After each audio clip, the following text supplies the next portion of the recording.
How could you possibly love white people so much? It's easy. Have you ever looked at them? White man just a joy to be around. They smell like lemon juice and pledge furniture cleaner. And look at them. They gave us discipline, jobs, put structure in our lives, took us out the jungle. And what we do to show our appreciation? We march up and down the street. We vote. Carry on. Ingrates. Clarence Thomas has finally lost it.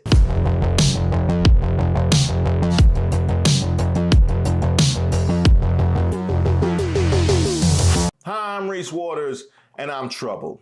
Justice Uncle Clarence Thomas actually fixed his face to criticize the landmark Brown v. Board of Education decision for enabling the court to limit racist redistricting. The Supreme Court's 6-3 ruling in Alexander v. South Carolina NAACP has severely undermined efforts to combat racial gerrymandering.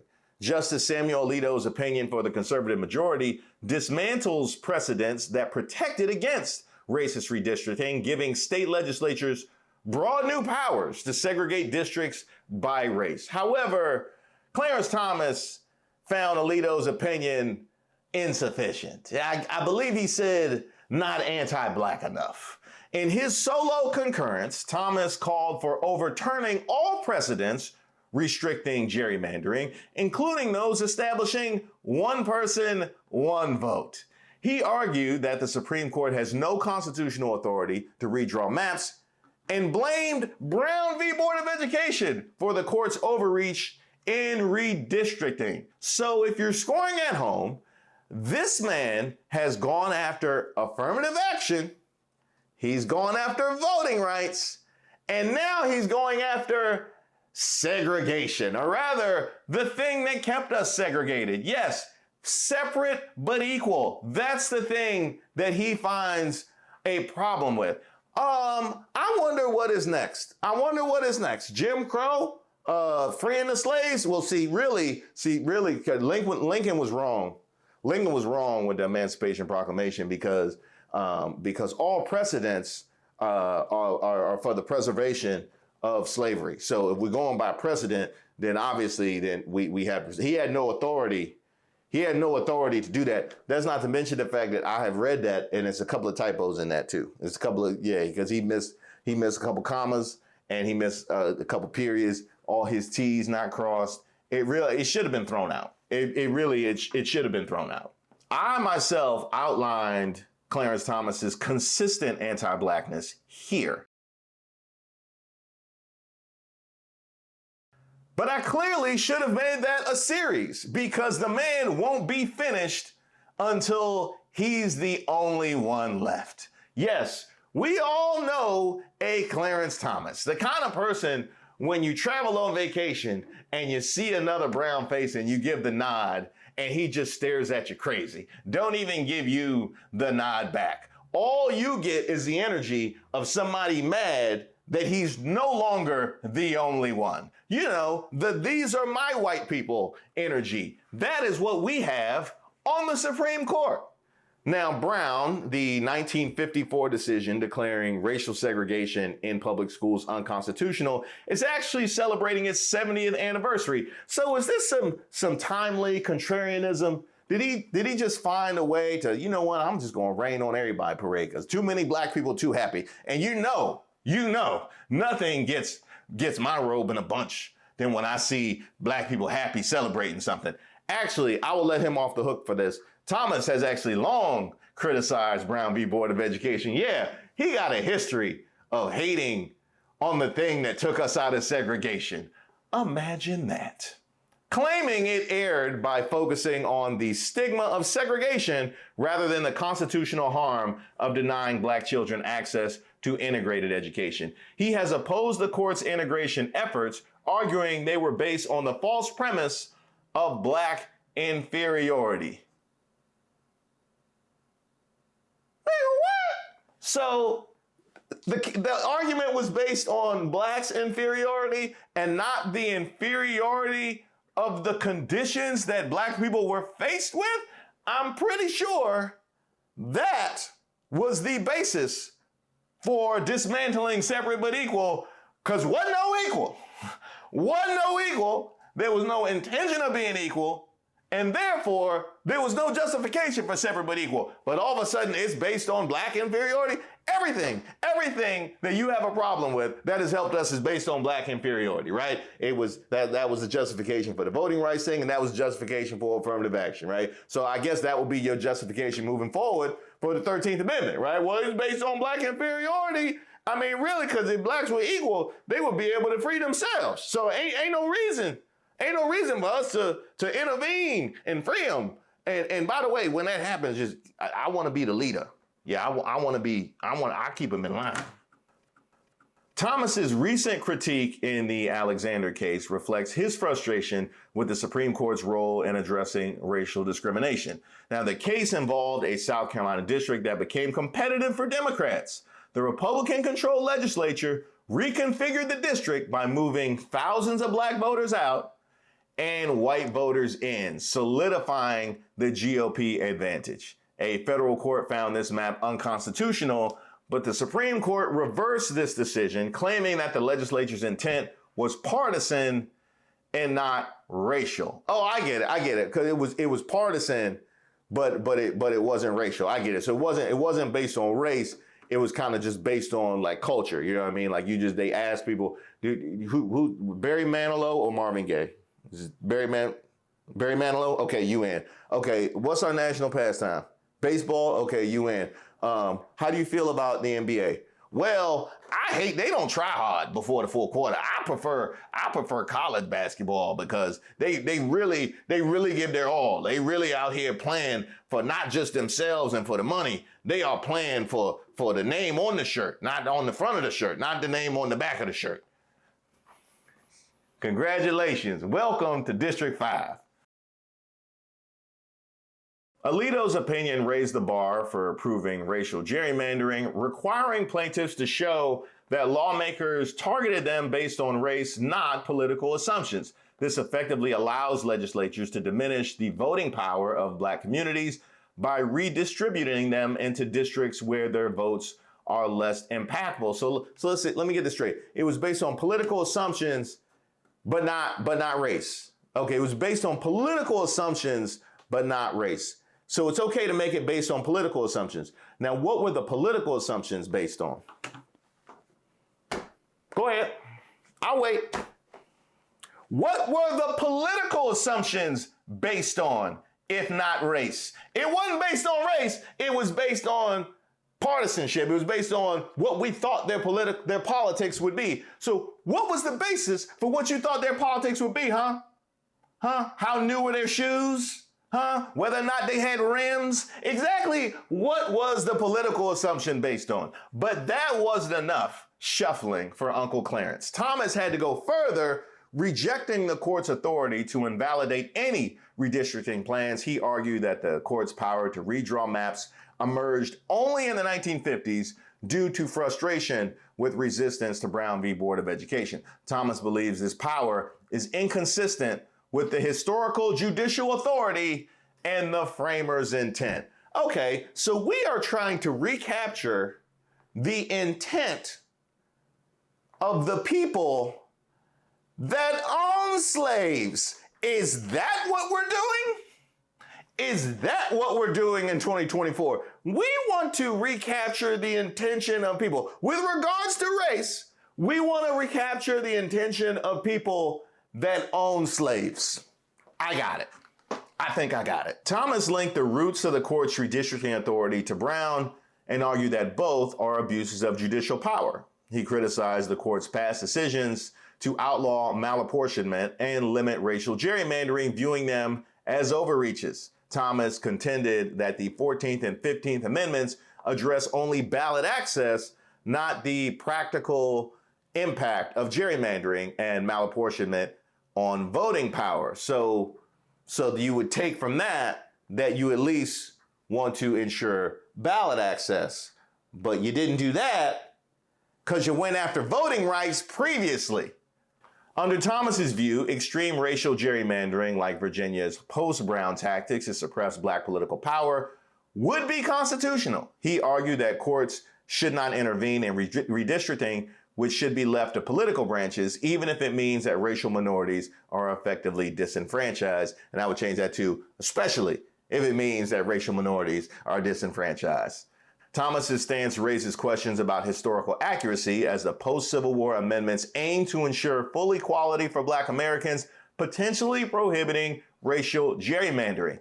His narrow interpretation of these amendments suggests a preference for allowing state legislatures to use race in discriminatory ways, counter to the abolitionist goals and the principles upheld in Brown, and a preference to remain the only one standing in white spaces. Let's not forget that. It must kill him to see Ketanji Brown Jackson. It really must kill him. Every time she comes around, he got to react like the dude in that Key and Peele sketch that was the only dude in the improv troupe. Now I know how we can get rid of Clarence Thomas. We got to pack the court, but pack it with Black people. You just keep a bunch of Black people around, Black people protesting, Black people AIDS, Black people just Black people all around. That's how you get him out of there. That is no doubt how you get him out of there. Now, I would like to end with this.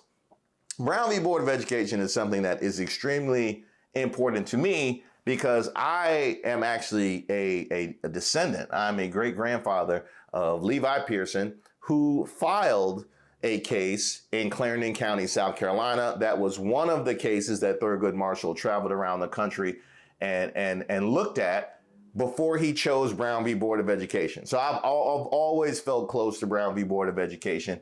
I've heard all the stories of what it was like for my grandfather and also for my mother to go to school, my aunts and uncles to go to school. I've heard those stories. I've heard about the conditions. I've heard about the abuses. And for all of the work and all the effort that they put in, one of the things that I find to be a North Star for me and a shining light for me is trying to take step forwards and do right by the sacrifices that they have made. And I'll be damned if their hard work and their efforts and their sacrifice is going to be blighted by a for sale off-brand justice trying to preserve his spot shining shoes on a private jet for right-wing donors headed on a vacation he can't afford on his own while his wife stirs an insurrection from the economy bathroom. I won't have it. And that is why I'm troubled.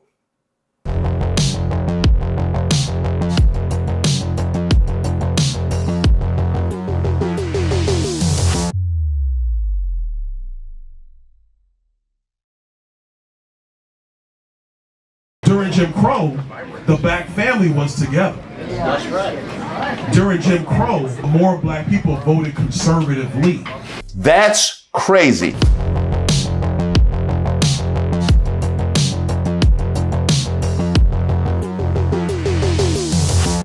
Hi, I'm Reese Waters, and I'm troubled. Don't forget to like the video and subscribe to the page. Now, I've been intending to address Florida Congressman Byron Donalds for a long time. They are lying to you. They are cheating you out of the prosperity that should be yours. But in about 5 months, there is one guy who's going to turn all that around, and he's the 47th president, Donald J. Trump. But I figured Tim Scott could outshuffle him into Donald Trump's good graces long enough for me to handle my business first. We need a president who will restore law and order. We need Donald Trump. Oh, we need a president who will lower our taxes and not raise our taxes. We need a president like Donald Trump.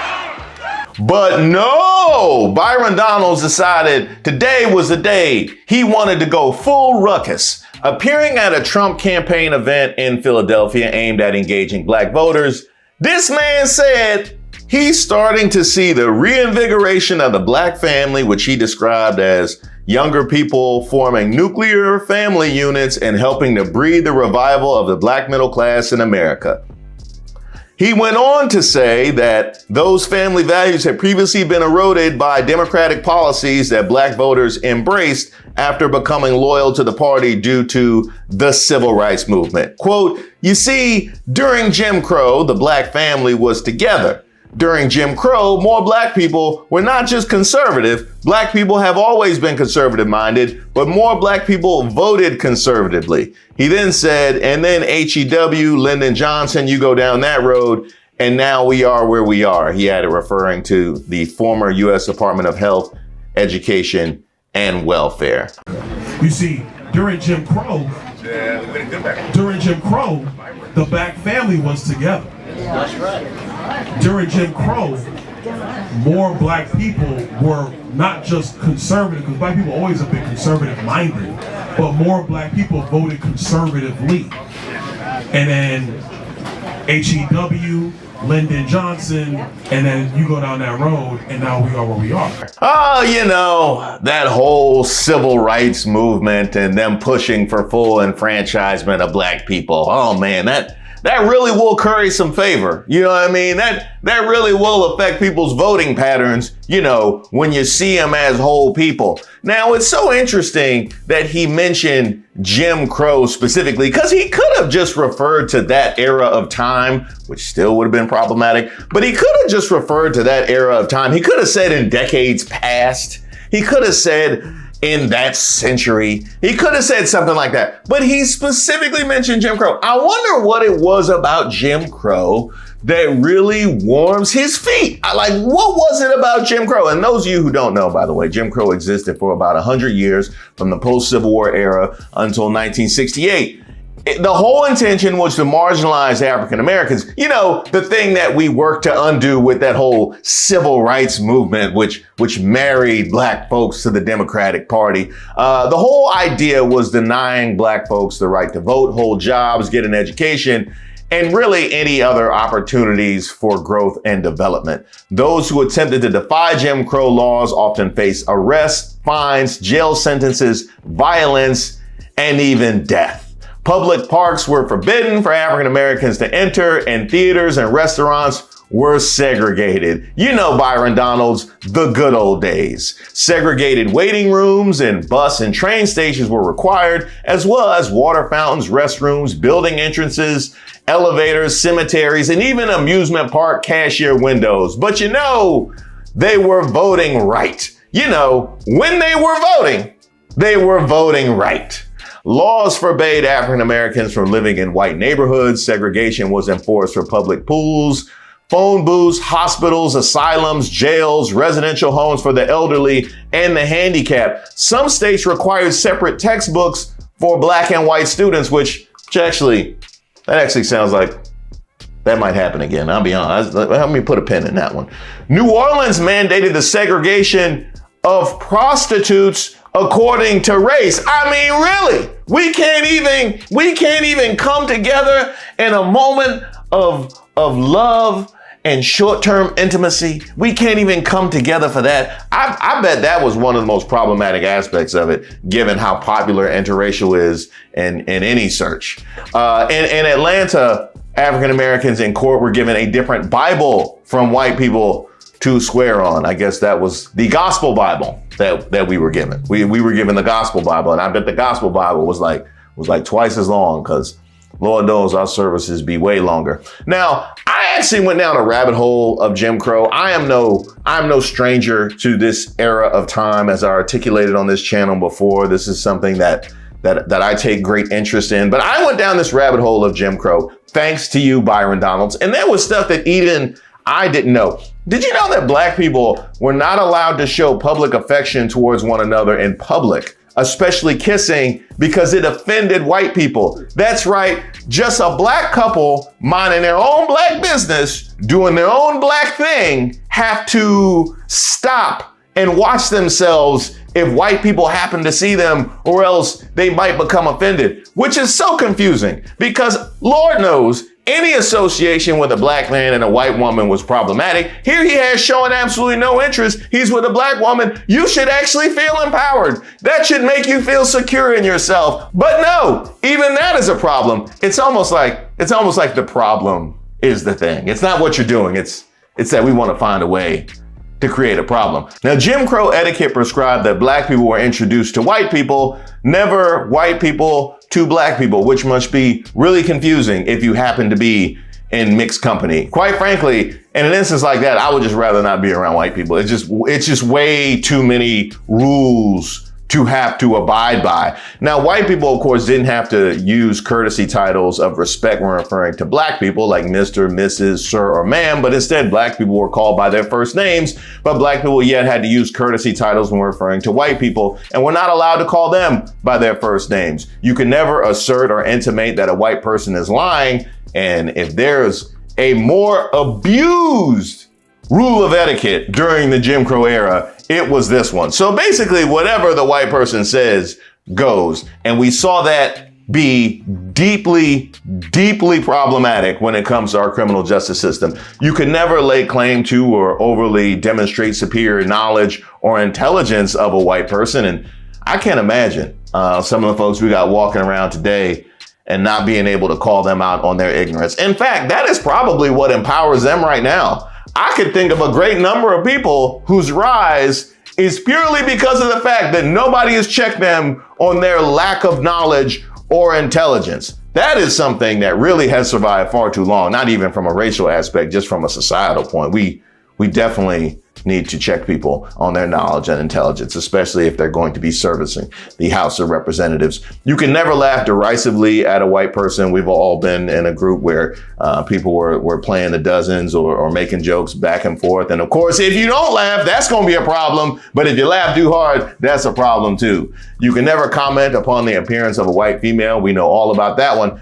This is one that I didn't even know and understand how it's even possible. White motorists had the right of way at all intersections. I mean, the level of racism, you are willing to endanger the public safety in order to preserve the subjugation of black people. So I am supposed to look around at the race of all of the other people that are driving to make sure that I give white people the right of way. That's crazy. Now, Minority Leader and future House Speaker, is he House Speaker yet? No? Okay, we're waiting for Marjorie Taylor Greene to chase another couple Republicans off. She's almost there though.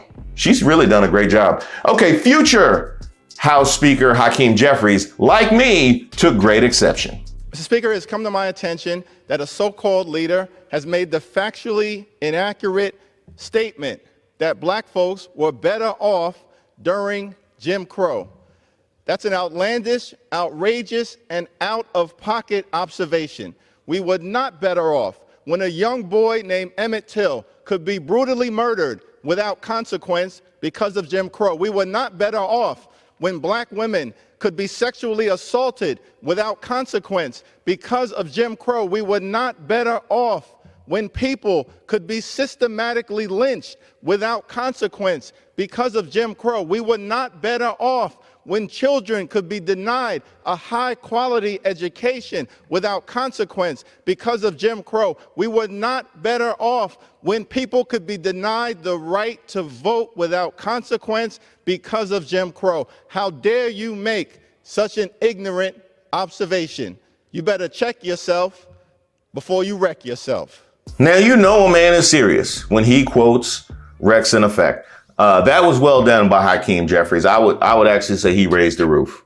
That was the bomb. That was the bomb, what he gave me right there. No, hugely significant and important points that he presented about the ramifications of running afoul of all those things I just laid down during Jim Crow. That was the reality. Now, I'm still going to give Byron Donalds the full Reese Waters treatment because he deserves it. Let's agree on something. I am, obviously one of the better communicators in the Republican Party. I know how to put words together. I do it very, very often. So I'm not going to say something that I do not agree with. What America is seeing right now, especially Black America, is the gaslighting that unfortunately does happen in politics, where you take my comments and you want to weave your own political viewpoint into what I said. What I said is very clear. You see, during Jim Crow, the Black family was together. That's right. During Jim Crow, more Black people were not just conservative, because Black people are always a bit conservative-minded, but more Black people voted conservatively.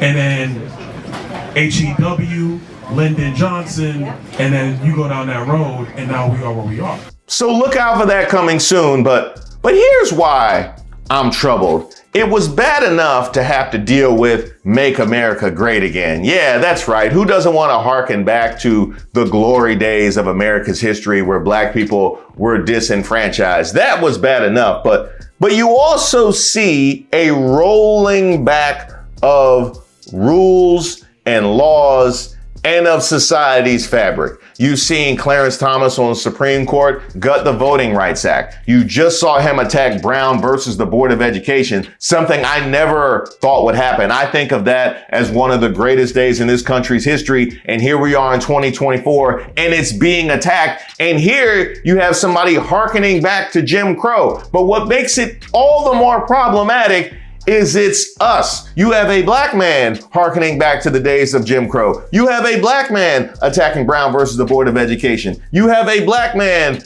gutting the Voting Rights Act, which tells me that there is no line that folks will not cross if they see it as being in their own personal interest. For Byron Donalds to sit up here and hearken back to the glory days of black conservatives, which was Jim Crow, a period of time in which not only could he not serve in Congress, but his own family would be a crime, is outrageous. The complete lack of self-awareness and the complete lack of peace with the realities of that time versus the realities of the day are insane. And this is somebody who has that level of judgment who is serving in our U.S. Congress. And that is why I'm troubled.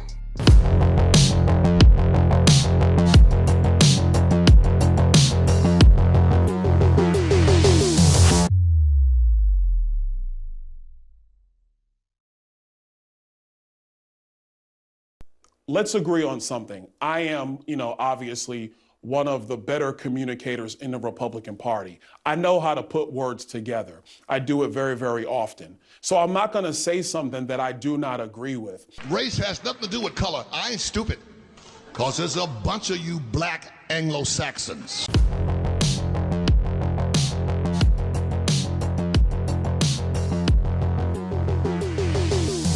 Hi, welcome to the show. Don't forget to like the video and subscribe to the page.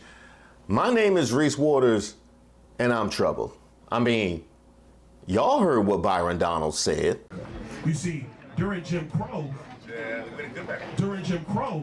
the black family was together. That's right. During Jim Crow, more black people were not just conservative, because black people always have been conservative minded, but more black people voted conservatively. And then HEW, Lyndon Johnson, and then you go down that road, and now we are where we are. Now, I hit him to the white meat already. The link is in the description. A couple of y'all told me it was even worse than Hakeem Jeffries. Mr. Speaker, it has come to my attention that a so-called leader has made the factually inaccurate statement that black folks were better off during Jim Crow. That's an outlandish, outrageous, and out-of-pocket observation. We were not better off when a young boy named Emmett Till could be brutally murdered without consequence because of Jim Crow. We were not better off when black women could be sexually assaulted without consequence because of Jim Crow. We were not better off when people could be systematically lynched without consequence because of Jim Crow. We were not better off when children could be denied a high-quality education without consequence because of Jim Crow. We were not better off when people could be denied the right to vote without consequence because of Jim Crow. How dare you make such an ignorant observation? You better check yourself before you wreck yourself. But like my mama and Bobby Womack used to say, actually no, Bobby Womack said, you shouldn't trust me so much, and he was right about that. You know what? Like Sam Cooke should have told Bobby Womack, the cover-up is worse than the crime. Okay, let's talk about that. Jim Crow lasted roughly from 1867 after the Civil War to 1968. Is there a specific period between 1867 and 1968 that you thought was this golden era for black families, or a time that was good for black families? I know. June 22nd, 1938. Yeah, the night that Joe Louis knocked out Max Schmeling. Just that night. Yeah, just that one night. Because by the 23rd, it went right back to being 1938. Joy, I never said that. And see, this is where the gaslighting I'm going to comes read in. what you said. All I was talking hold about on. was the marriage rates. Stop. No, Joy, that's not what I you was said. talking Let's about play what the you said. marriage rates Play what he said. of Play what he black said. families. You're Play saying what he I said. said it was the golden era. I'm I gonna never play. said that. I'm You're going to play what you said. I said that it was better I'm going for to black play what you families. said. I never said that. I Play said what he said. together. Play what I Please said. play what he said. Okay, so I'm confused. I mean, you didn't use the words golden era, but you intimated that it was a golden era. You intimated that it was a better time for a black family. So I'm trying to understand exactly what your beef is. Were you saying that the black families were together and that was worse? I mean, I missed that second part of the video. Oh my, during Jim Crow, the black families were together. And let me tell you, coming home after a long day's work and having to deal with your whole black family, my goodness, I never could. And that's why I don't. I just want to, just to So clarify my questioning of you. Sure. I mean, I understand that this idea that you said it was better, you didn't use the words better. But when you talk about that time period, you're suggesting that because the black family was together, they were better off than they are now. See, this is the problem, Abby. So are you saying that that's not the Abby. case? That the black family was not better No, off I did when not they say were, that, in your Abby. words, together? Abby, let me put it to you the like Jim this. Crow era.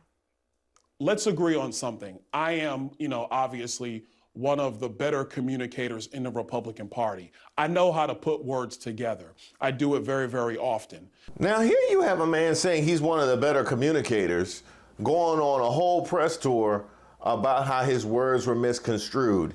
And honestly, as sad as it is, it's true. He is one of the better communicators in the Republican Party. We are a nation that just recently heard that Saudi Arabia and Russia will repeat. Let's agree on something. I am, obviously one of the better communicators in the Republican Party. I know how to put words together. I do it very, very often. So I'm not going to say something that I do not agree with. So you're not going to say anything that you don't agree with? So why are you doing this whole cleanup apology toward then? I don't understand. Like, what you here for then if you didn't say nothing that you didn't agree with? We all saw the video, so if you agree with it, just let it ride. Oh, I get it. So you needed a reason to get out of the house. Last question, and then I'm going to let you go. Last question. We're out of time, Sure, but I'm going to give you one more question. During Jim Crow, could your family have existed? You are in an interracial marriage. Your wife is a white conservative activist. Could your family have existed at all during Jim Crow?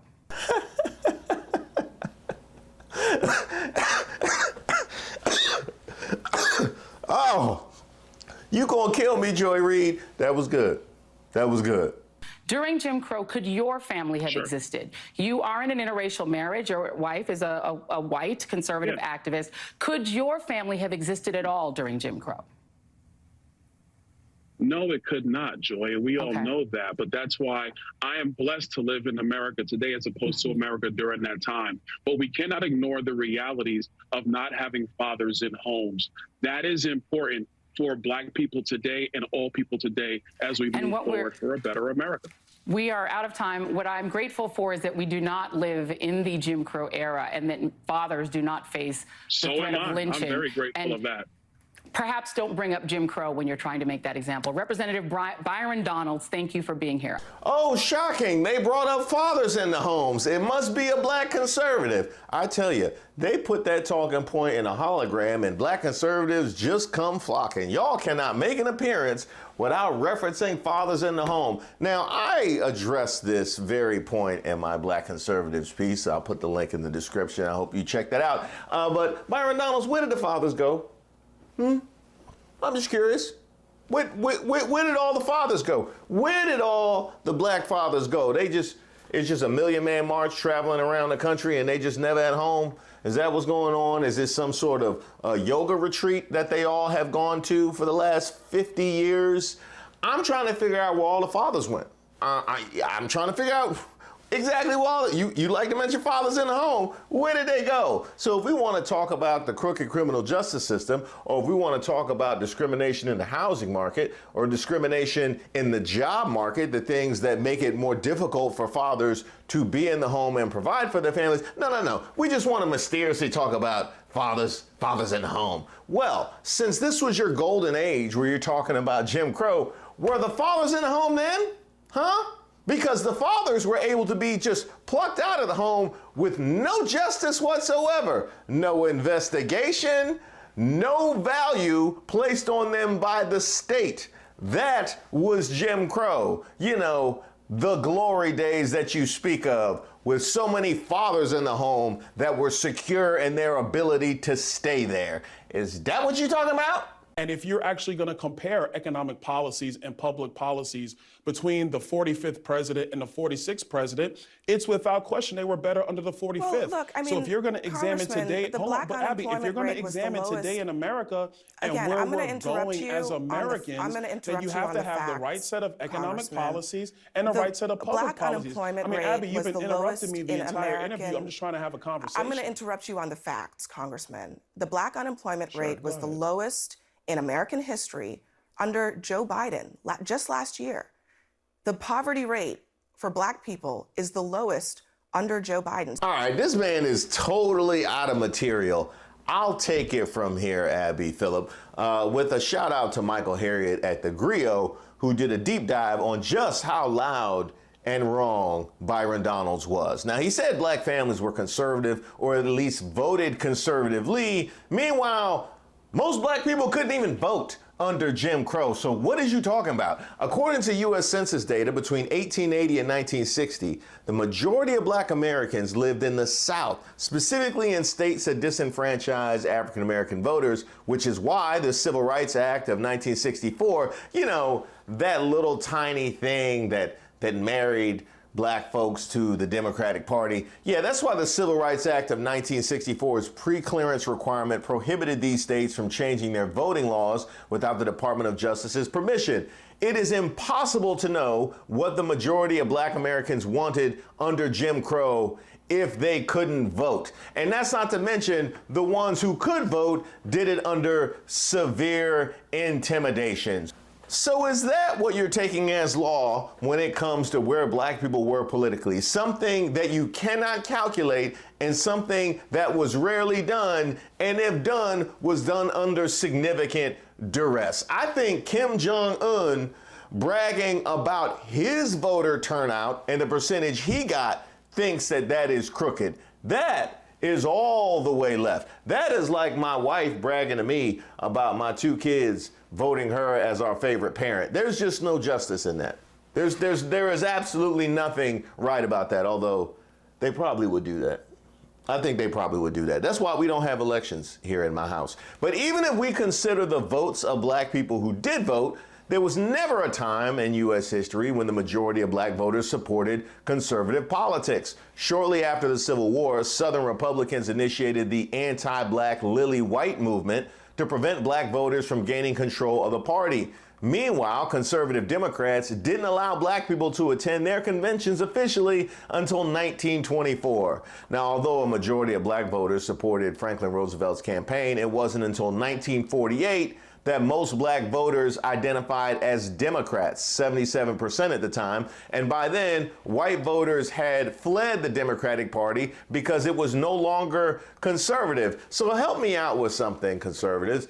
On the one hand, you always like to call yourselves the party of Lincoln, right? We are the party of Lincoln, and you point to, and rightfully so, you point to the Democratic Party's very, very racist history and the fact that a lot of the vigilantism which victimized black people during that time was done by so-called Democrats. That's something that you love to throw out there. But here you have Byron Donalds claiming that black people were conservative at the time, and the conservative party would have been the Democrats. You know, the party that you love to point to chasing black people all around the South. So which one is it? Which one is it? Do you want to take credit for being the party of Lincoln, or do you want to own conservatism going back to the Civil War. You cannot have it both ways. Y'all absolutely y'all switch up more than 50 Cent. You really did. You switch up more than 50 Cent. I cannot follow your arguments. And for those of my viewers that were born before a certain date, they switch up more than the band Switch. How about that? Now, if he wanted to assert that black families fared better at the time, how about the fact that in 1900, white households had about 9 times the wealth of black households? This disparity remained unchanged throughout Jim Crow, according to the Wealth of Two Nations, the U.S. Racial Wealth Gap, 1860 to 2020. However, in 2022, the average white family had $100 for every $15 held by black households. Also under Jim Crow, tax dollars from black families funded segregated education systems that increased the generational wealth of black families. Like in the case of 1940 South Carolina, where black citizens made up almost 49% of the population, but the state constitution mandated segregated schools. Black K through 12 schools were valued at $12.9 million, while white schools were worth nearly 5 times as much. Jim Crow's legalized theft extended beyond education as black families' tax dollars funded libraries, hospitals, parks, and public facilities they couldn't even use. Their federal taxes funded scholarships and home loans for white veterans, excluding black veterans from the GI Bill, and New Deal programs used black taxpayer money to provide white people jobs, build redline neighborhoods, and create whites-only suburbs. Which brings us to the family. You believe fundamentally that it was those policies in the mid-1960s that led African Americans down a worse road. Well, Bill, let's be clear. It's not about belief, it's the empirical fact. The marriage rate in black America declined rapidly after the passage of a lot of the Great Society policies. So it was destructive. Now, Donalds is partially right here that the rate of black marriages has declined since Jim Crow. But the percentage of black children born to unmarried mothers has also dramatically increased. However, these statistics are true for every racial demographic. That's right. The thing that he is holding us responsible for is true for every racial demographic. Is there anything else that you want to hold us accountable for, Byron Donalds? I mean, if that's what we're doing, if we want to point to a statistic and take it completely out of any context, you want to blame us for the decline in country music? Huh? You want to blame us for the opioid crisis? I got a good one. How about migrant crime? How about that? Yeah, you want to blame black folks for migrant crime? I wouldn't put it past the black conservative. Now, Byron Donalds' definition of family is based on marriage statistics, but researchers found no significant differences in how unmarried black families interact with their children compared to other races. The only notable difference is that white fathers spent significantly fewer days per month with their children than black fathers.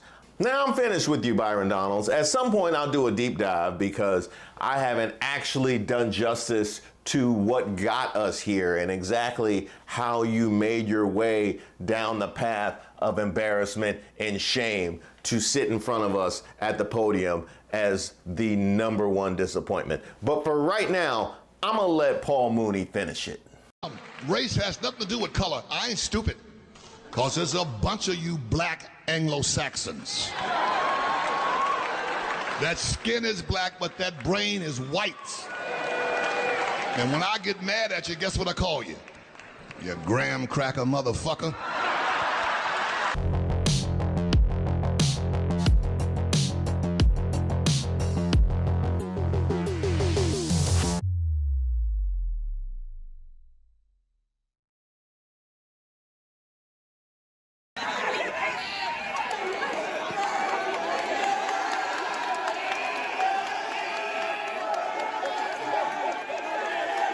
Here we are having national debates about anti-Semitism and kids feeling unsafe on campus.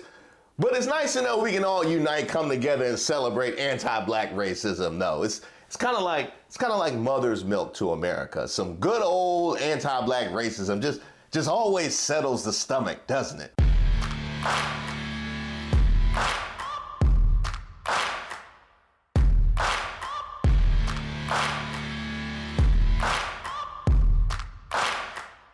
Welcome to Racist of the Week, where we expose the stupidity and hypocrisy of discrimination in hopes we can build a more perfect union.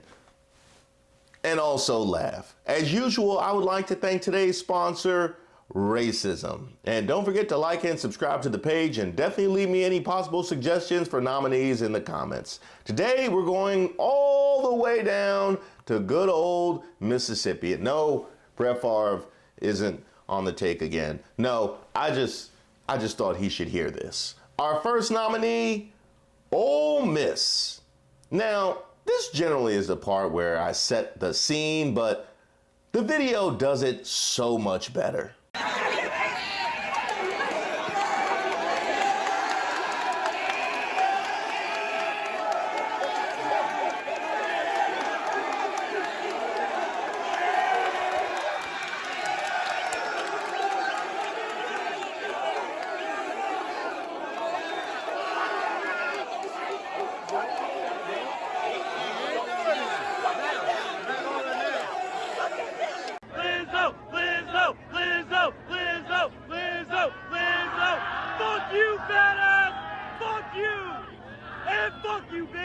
Now here we have a black female protester being taunted and insulted with monkey sounds and chants while being called Lizzo and fat ass, among other things.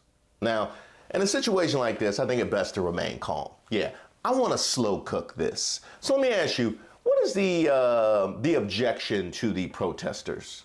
Huh? What has been the narrative that's been painted about them nationwide and incited such strong opposition? That they make other students feel unsafe, right? And that they're anti-Semitic or racist. So only in Mississippi, we feel perfectly fine going with our tried and true anti-black racism in the service of combating racism. Is that the thing? And you tell me, who should feel unsafe in this scene?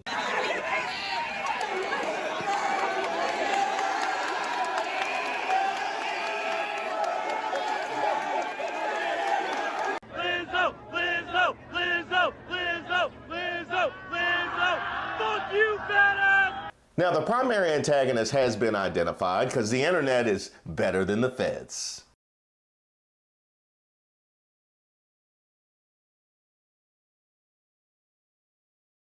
And this is the part where you would think that people would go and distance themselves from the event that turned so ugly, but then you wouldn't know MAGA. No, they celebrated it.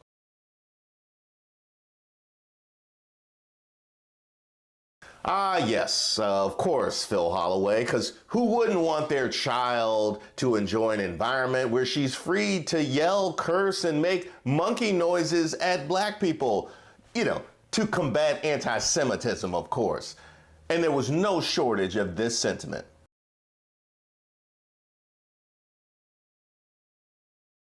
We are taking our country back. From who, might I add? From Palestinians? From black people? From Lizzo?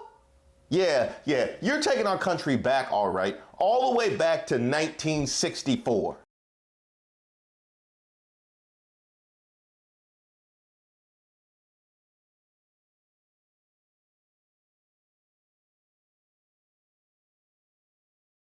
Yeah, I see the resemblance. And I see why they call it Ole Miss. You might as well go back to Colonel Reb as your mascot, which, by the way, they kept until 2003. You would think somebody in 1999 would have been like, it's going to look real bad that we had a Confederate mascot till a year that starts with a 2, but nah. But you know, that's social media. They are notoriously offensive. They wouldn't be sanctioned by cable news or anything like that. I did have a list of some suggestions. What do you like? So here's who I thought America's frat boys, they could use the Medal of Freedom. Donald J. Trump, he never gives up on America. Elon Musk for, absolutely caring about, freedom of speech. And just in time, here comes Fox News. You know what? I got a mission for you, Fox. Why don't you scrounge up all those black anchors and all those black pundits who you love to trot out and talk about how there's no racism. I want them to watch this footage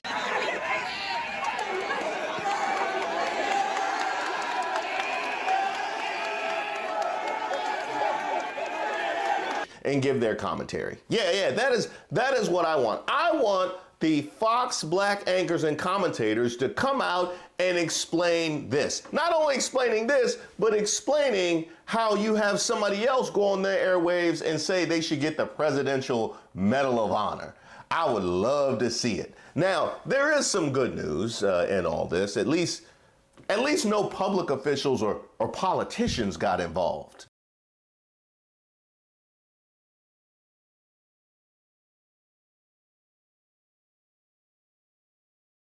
Here you have the governor of the most black state in the country by percentage posting video from a mob where a black girl was racially abused. There is literally no common sense, decency, or apparently any recourse because he had no concern about any of it. Now all of a sudden voter suppression makes a whole hell of a lot more sense, Tate Reeves.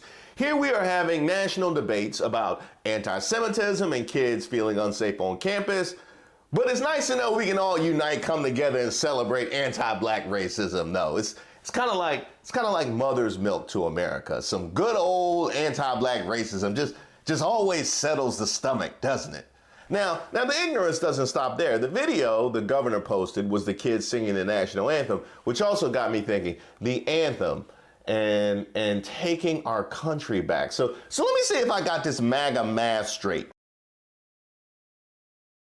So the students objecting to the way our tax dollars are being spent overseas are the ones we're demonizing because we want to be America first by giving a blank check to Israel that has universal health care and free 4-year college. What part of America first is that? I need to know what part of America first is that. We gonna stand together and sing the anthem to support another country with no oversight or say in how that money is being spent. I see why Mississippi is one of the last in education.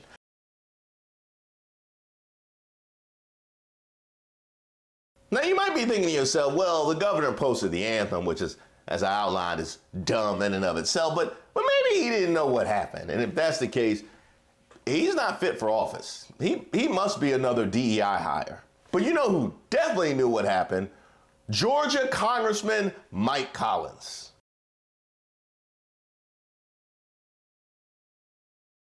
Now I got a question. First for Mike Collins and then for Georgia. Mike Collins, how did you manage to post the racist part of the video?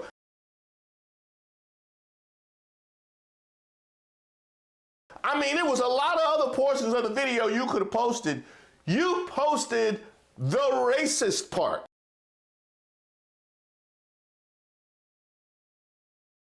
You posted the part where they were making the monkey noises at the black woman. You have absolutely no cause for denial when you post the actual racist part.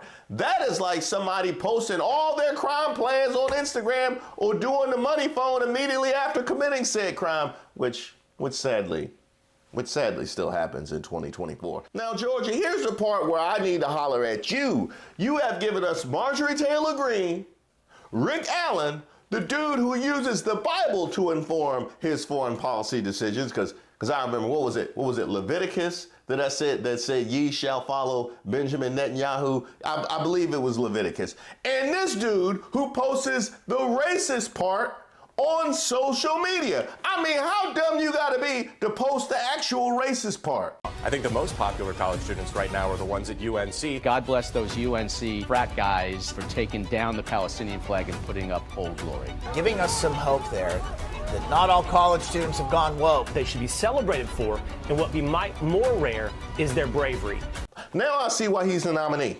Now I see why he's a nominee. No, this makes perfect sense. He is king idiot. And yes, Fox News, please tell me again how Trump is appealing to black Americans. Congratulations to Ole Miss, Phil Holloway, Fox News, Tate Reeves, Mike Collins, and Donald Trump. You are our racists of the week. And if you have somebody you would like to nominate, go ahead and leave it in the comments. You can email me at reese.waters@gmail.com. And be sure to subscribe to the page to make sure you get notified when the next video drops.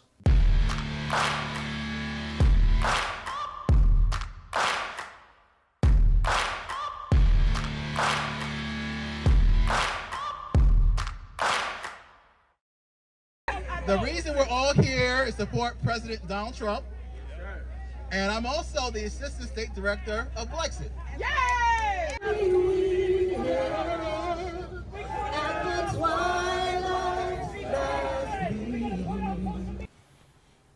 Now, why would you even have a rally where you can fit everybody attending in one frame at once?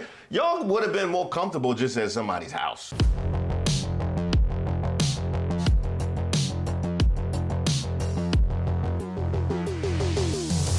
Hi, my name is Reese Waters, and I'm troubled. Don't forget to like the video and subscribe to the page. Now, Donald Trump is headed to the South Bronx later this week, and I'm going to admit, sleeping in court so you can go to work right afterwards is solid multitasking. But let's see what things look like on the ground. USA, USA, USA, USA. Okay, that's pretty impressive.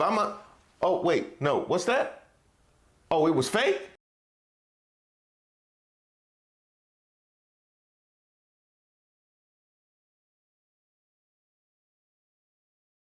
Misrepresenting crowd size, that's crazy. Who would do that?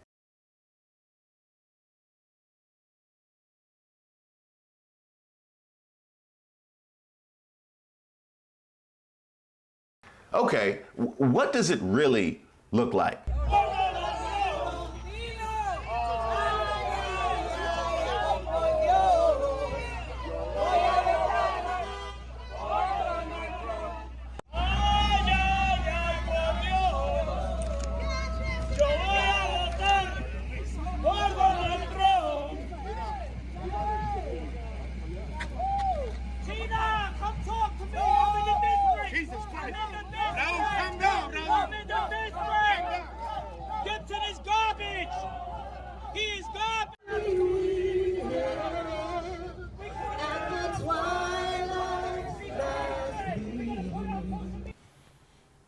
Now, why would you even have a rally where you can fit everybody attending in one frame at once? Like, you don't need to move the camera or nothing. Like, you just take a picture. Like, while y'all moving, just take a picture somewhere. Y'all would have been more comfortable just at somebody's house. You know what I mean? Just go to somebody's house and just sit in the living room, have people in the back having hors d'oeuvres. You could have got everybody in the picture right there. Y'all didn't have to do all of this. Joe and the hoe must go.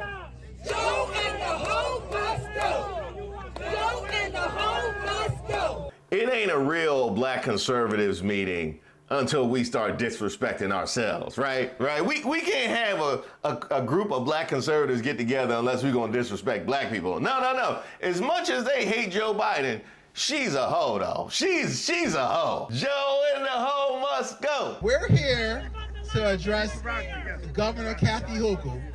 Now, who knows what about Governor Kathy Hochul? What did she say about our Bronx kids? They don't know what a computer is, right? Well, we're here to tell them not only do they know what a computer is, they know what books are. Now, I'm confused here. Does he think that computers come before books when it comes to a child's development? Like, I'm trying to figure out why he would say something like, not only can my boy run, he can walk too. And I can tell you this, he can open up his eyes. Not only do they know what a computer is, they know what books are. Do everybody see this book? What's the title? Unfortunately, The mothers that I invited here couldn't be here today. What's the title? This title of this book that we have in our libraries here, the title is If You're a Drag Queen and You Know It. Oh my God. By Little Miss Hot Mess. Bruh, pick a message. I really thought you was going somewhere with this mismatched book and computer thing. And why the disrespect for the author? She came all the way down there to see you at your little black conservatives thing. Little Miss Hot Mess is right there. You just not gonna say nothing? You're not gonna honor the author who came to watch you speak? The reason we're all here is to support President Donald Trump. And I'm also the Assistant State Director of Blexit. Yay! Blexit! I knew Candace Owens was behind this.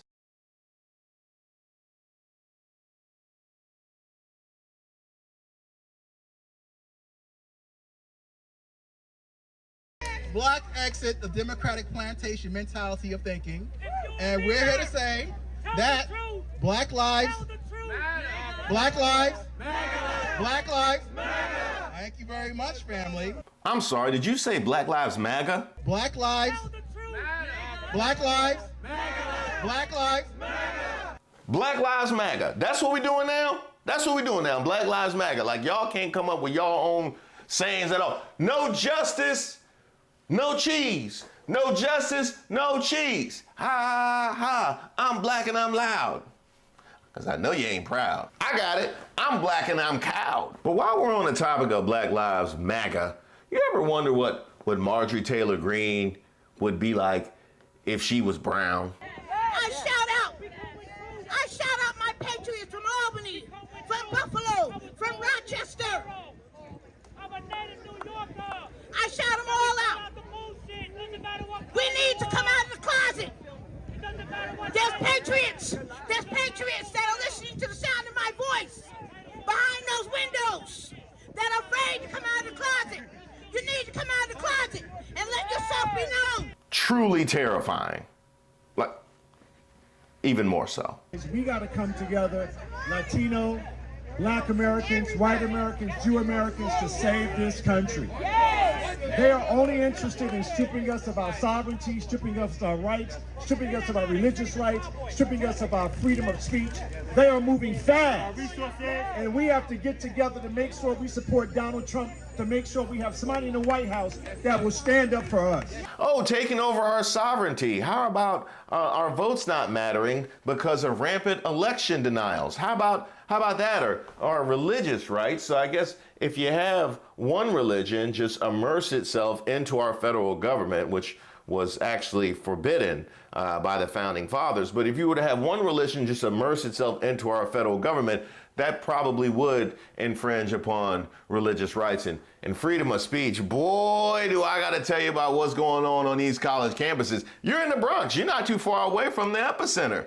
What is it about these people and their complete ignorance of what is going on in the world? You know what? The governor was right. Kathy Hochul was right when she said they in the Bronx, they don't know how to use computers. She was just wrong when she was talking about the kids. It's the adults that can't use computers up here.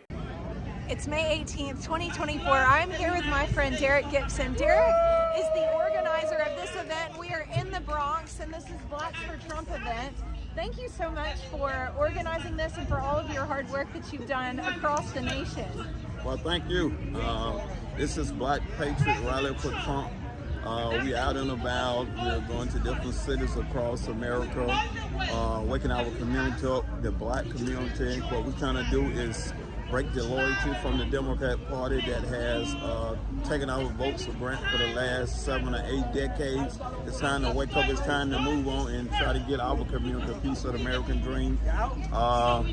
We concentrate on sealing records, expunging records. We're doing a host of other things also. And I want to say something while I'm standing here about reparation, because I wasn't in reparation until about 4 years ago. And what brought me around to reparation is when I seen how the U.S. government give other countries billions and billions of dollars, and I seen they open their border up, and my tax dollars are taking care of illegal aliens, educating them, schooling them, paying for their medical care and all. But this was a promise to the descendants of slaves of America was we get reparation, and we never got it. It's time to follow through on that. Since we got trillions and billions we give to Ukraine and other countries, why not spend it on the foundation of Black Americans? It's going to help the USA economy. People say, well, Derek, you've never been a slave. I was like, those people coming across the border have never been a U.S. citizen, but they're getting money in the form of reparation, as you would say. So now I'm a full-blown reparation, and we have got to get what was promised to us. And I can tell you, President Trump supports this message, and he think it should be done. Oh, you think these people about to give you some reparations? But I would ask, do you want a check for a few $1,000s, or do you want a father who's in your life and married to your mother?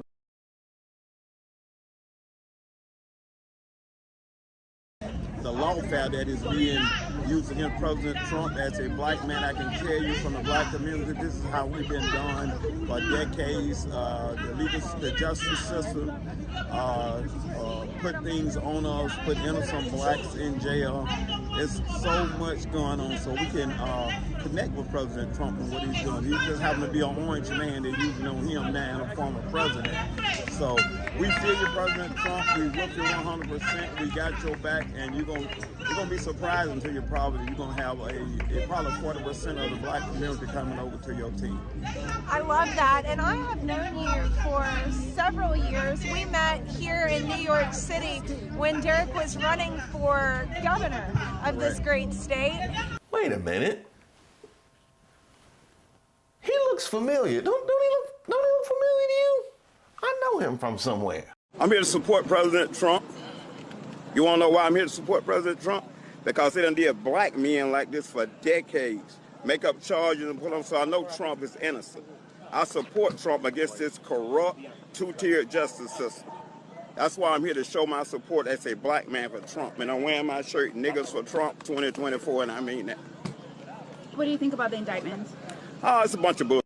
It's going around the country. You know, Fannie Willis, she went to school with my sister. She was full of shit.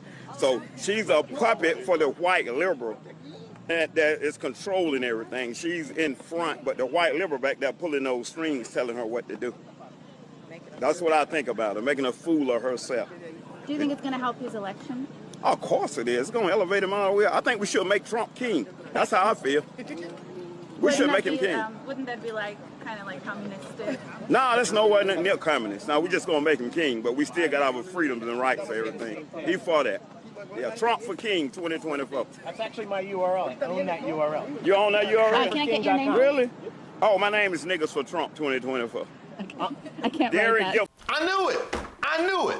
I knew it. Good afternoon. I'm in front of Trump Tower, Niggas for Trump 2024. Y'all know who I am. Now get mad. I don't care nothing about your damn feelings. Your feelings already been hurt for like 8 decades. Come on, man. You've been loyal to them Democrats. They ain't did a damn thing for you. Niggas for Trump 2024. Have a good day. Now I can understand you wanting to put that behind you since you're running for office and all. You trying to clean up your act.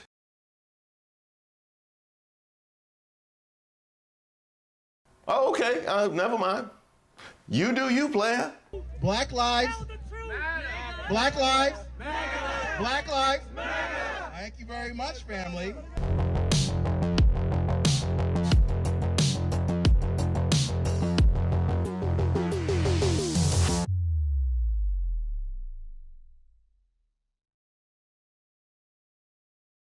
Do you want to talk about the theater thing? Sure. So, Kyle, I certainly have owned up to my night out in Denver. Did you apologize for the behavior that went on with you and your date or the vaping, Kyle, or did you apologize, or pardon me, or did you apologize for lying to voters about what you did that night and the disrespect that you showed to service workers that night? What specifically were you apologizing for? Yeah, they squabbling out in there. Yeah.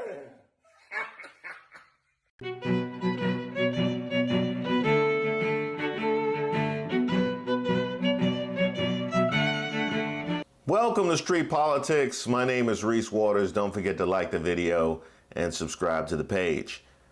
It's been quite a year for Lauren Boebert. There was this.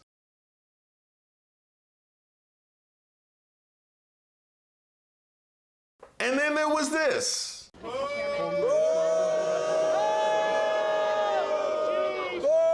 And then there was this.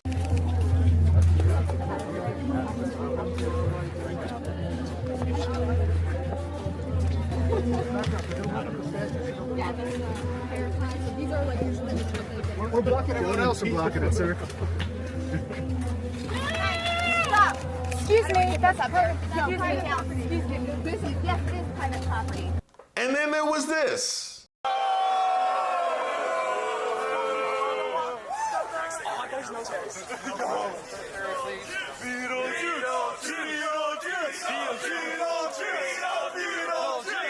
And then there was this. And I want all of the news to start asking the question, what is the crime? Because everyone in this court has not been informed. It's hard to tell what the bottom was. Was it this? So every so often, Mr. Garcia, maybe you could just lift up that picture of our President Trump sleeping. As you say, I think he's praying. But if he is sleeping, you know, he certainly looks pretty while he sleeps. You know how bad it is when being escorted out of a theater might not be the bottom? I mean, being abandoned at the podium, strangers chanting Beetlejuice might not be the bottom. It would be like if you told me a couple years ago that Antonio Brown just leaving the field against the Jets wouldn't be the bottom. Or if you told me a few years later him being arrested at home and that video popping out might not be the bottom, or that incident with the pool might not be the bottom. I don't know that today we are at the bottom. Are they? Is Antonio Brown and Lauren Boebert the same person? You know what? I've documented Lauren Boebert's entire ledger of misdeeds on this channel. The links are in the description. And I have been on her neck. And for very good reason. Because for one, she tried to run away to an entirely different district. Yes, a bright red district over in Colorado 4, which wasn't where she lived and nowhere where she had roots, for the sole reason of trying to get another term in Congress. What happened to the will of the people, Lauren? What happened to the will of the people? It sounds like the will of the people was chanting Beetlejuice when you showed up at GW.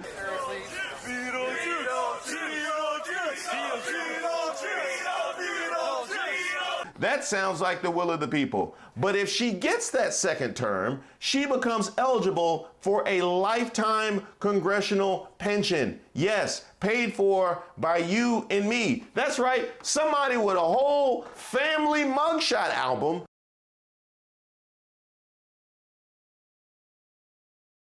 will have all of her actions supported by us because there weren't enough good people of Colorado to see otherwise. Either that or they really, really hate musicals. Yeah, let's stick it to the musicals. Well, those of us that are defending all things legal got some good news this week as the GOP debate of primary contenders went left when she was confronted about the extent to which she embarrassed the Centennial State.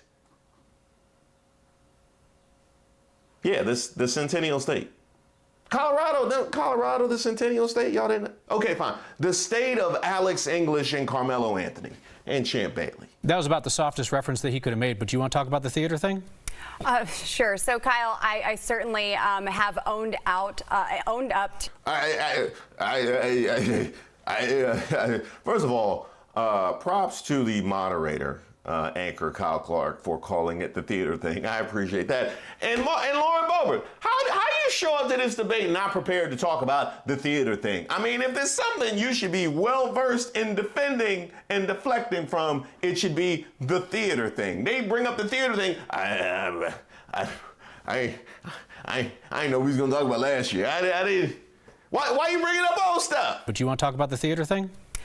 Sure. So, Kyle, I certainly have owned up to my night out in Denver. She called it my night out in Denver. Wow. I didn't realize a night out in Denver was a euphemism for getting kicked out of a public place for getting grabby and vaping around a pregnant woman. I didn't realize, maybe not the second part, but I've had some nights out in Denver. Who knew? Who knew? Matter of fact, I should carry that into my weekend. Just go ahead and text my wife. How about a nice night out in Denver? What? We don't need to go all the way to Denver. Yeah, you're right. You know what I mean?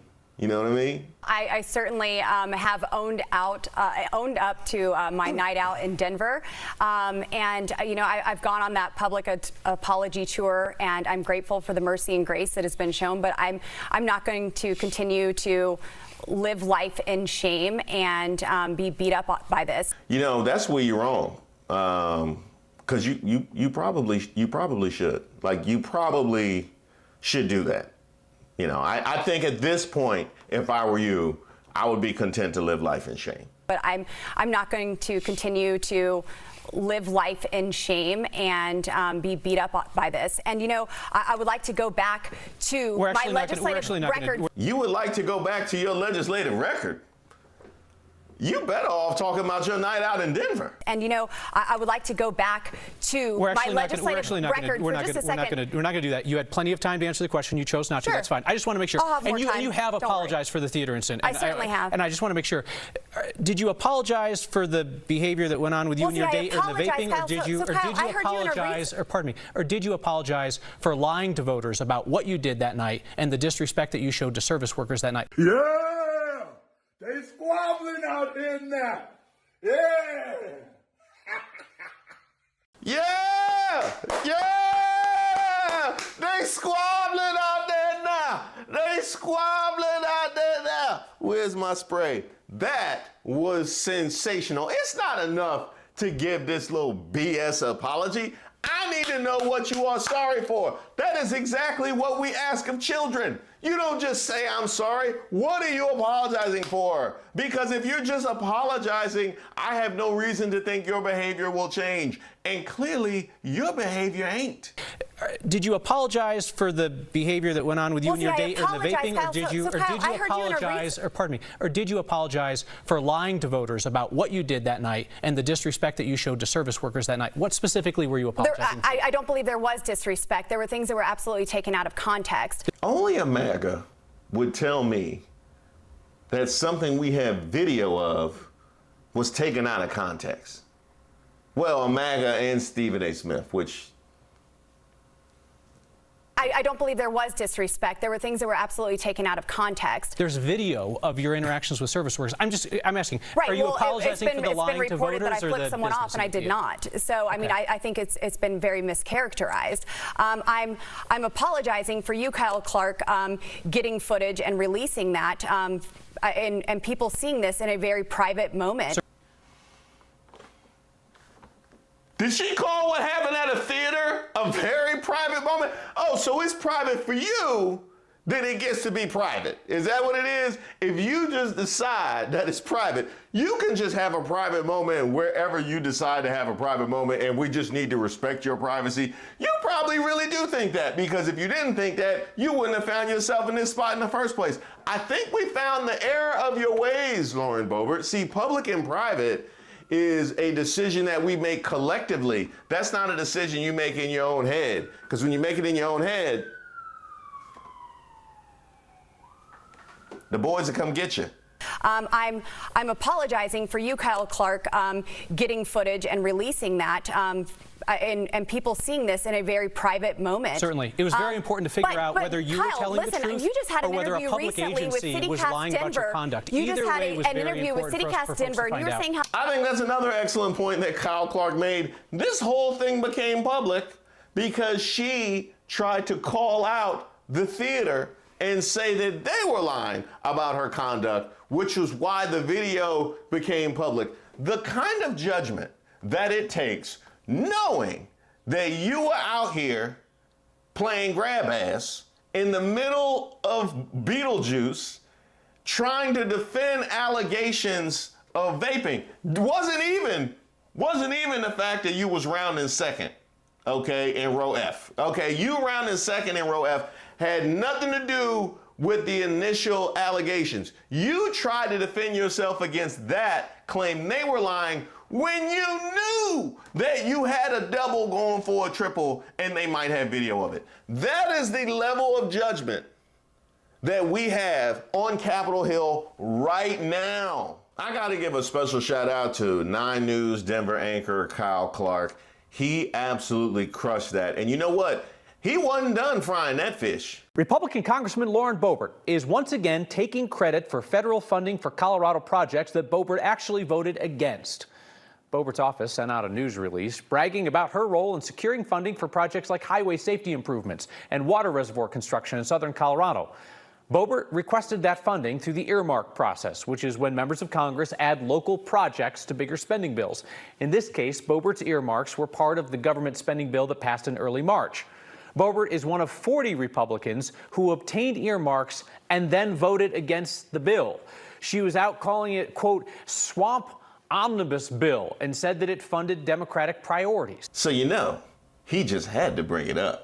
Ms. Boebert, you've repeatedly taken credit for projects in Colorado that you asked for funding for, but then you voted against the bill in the end. Bridge over the Roaring Fork River in Glenwood Springs, water treatment plant in Gunnison, I-70 interchange in Grand Junction.